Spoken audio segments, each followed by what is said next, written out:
In this video, we're really going to explore more anatomically how the position, or to be very precise, the orientation of the line the shoulder joints run on, very much then connecting to them with the importance of and the value of the first metatarsal of the trail foot. So apologies for looking actually at my foot here. You'll see as I raise my big toe, the actual first metatarsal, loosely speaking, is the long bone that runs from the kind of big toe into kind of the ankle joint. So that long metatarsal, the first metatarsal, is so important for many reasons. An example has been the line of force of the foot. So when we, for example, look at, say, rotation, or actually as we start to kind of move pressure, we kind of move force into that lead side and down. So in particular, all that pressure moves along the force, moves along that metatarsal into that big toe. We know the big toe is our kind of jumping joint.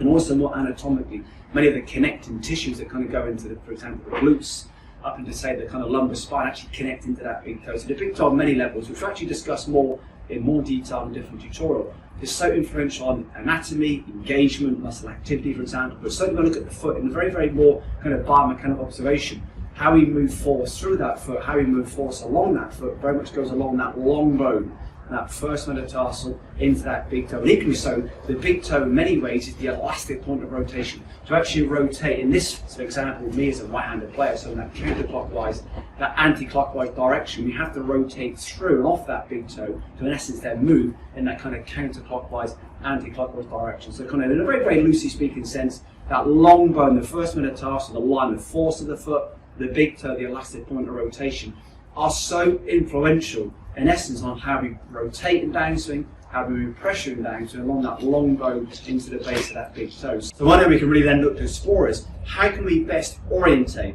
the rib cage. It's called a loosely speaking, let's call it shoulder line for the purpose of the tutorial. We're keeping a very kind of loose definition. How can we orientate the shoulder line to best then allow us to then move that force along that metatarsal to then push off the base of that big toe, then allow that rotation and move the force into that kind of downswing phase. So a really kind of anatomical way we can use this. And it even then goes back to some of the more deeper kind of myofascial connections, the meridians, the lines that run through our body. One of those spiral connections that we have, which goes into more deep kind of foot mechanics, foot anatomy, is when we align the shoulder orientation to the line of that first metatarsal, almost in many ways optimally loads the foot to then allow force to move along that metatarsal into the base of that big toe. So more of a kind of reference we can use then.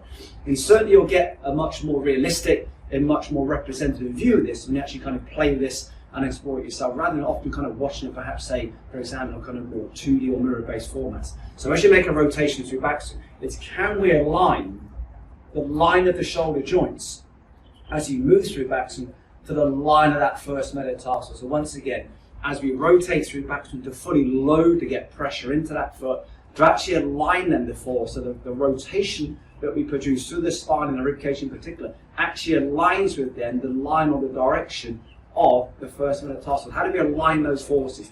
The line of force on the foot to the line of rotation through that rib cage. And as we rotate through rib cage, can we align those shoulder joints so they absolutely parallel match the line of that metatarsal of that foot, which then in many ways maximally then loads the metatarsal and then allows that lovely kind of explosive, very elastic movement of force along that metatarsal into that big toe. And also more precisely, as we actually kind of rotate, align those shoulder joints to actually align with that first metatarsal, we get that wonderful kind of symmetry, the alignment of force, the alignment of rotation to the rib cage with the alignment of the actual positioning of that metatarsal. Sometimes, for example, when we kind of don't produce that rotation, again, this is very much kind of shape dependent, as in terms of the human frame shape dependent, club dependent. This is a very exploratory way of really understanding and establishing how can we align the force of rotation to the foot to the spiral of rotation through the spine and rib cage, and almost maximally align the forces being produced by the spiral of rotation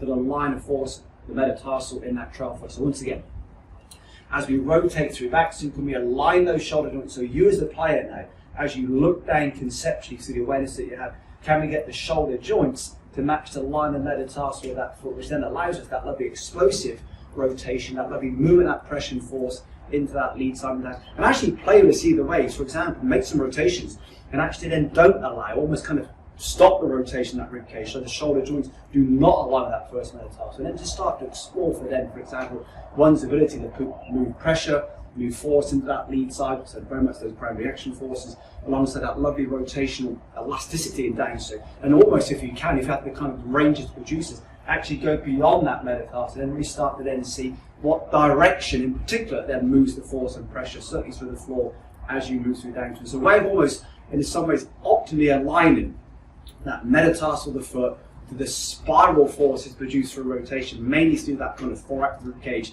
loosely speaking, the actual alignment of the shoulder joints. A really kind of often creative way, a very exploratory way, but a wonderfully kind of almost emotive way, such an exponential way of experiencing this. And as we rotate through backswing, they don't really allow that very powerful, that elastic rotation, that movement, that pressure into that kind of lead side. So that lovely production of that kind of horizontal, vertical rotation force, but it would be more kinetically horizontal, and then rotation, that vertical force. You look at more that kind of kinetic force sequence.